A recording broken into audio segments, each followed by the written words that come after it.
अब हम रस के अंतर्गत वीर रस के बारे में बात करते हैं। तो जो वीर रस होता है उसका स्थायी भाव उत्साह होता है। आइए हम वीर रस के कुछ उदाहरण देख लेते हैं। उदाहरण देखने के बाद हम परिभाषा देखेंगे। तो चलिए वीर रस का उदाहरण देखते हैं। देलो हर बोलो के मुंह सुनी हमने कहानी थी, खूब लड़ी मर्दानी वह तो झांसी वाली रानी थी। तो इस कविता को सुनने से हमारे मन में उमंग उत्साह पैदा हो रहा है, जिस वजह से यहाँ वीर रस है। इस उदाहरण में झांसी की रानी की वीरता के बारे में बताया जा रहा है कि उन्होंने खूब अंग्रेज़ों से लड़ाई किया था।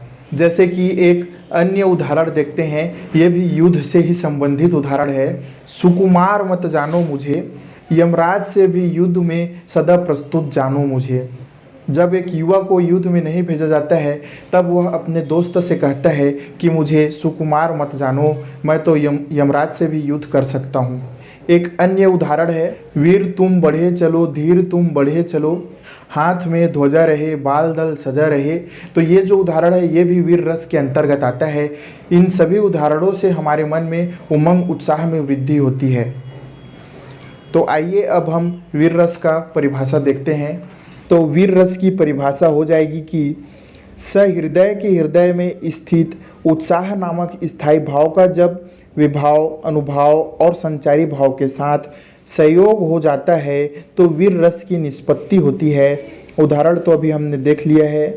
अब वीर रस के अंतर्गत विभाव, अनुभाव, संचारी भाव को देख लेते हैं। तो जो विभाव होते हैं ये दो प्रकार के होते हैं, आलंबन और उद्दीपन। आलंबन विभाव के अंतर्गत आ जाएगा अत्याचारी शत्रु। उद्दीपन विभाव के अंतर्गत आ जाएगा शत्रु का अहंकार या फिर जीतने की चाह।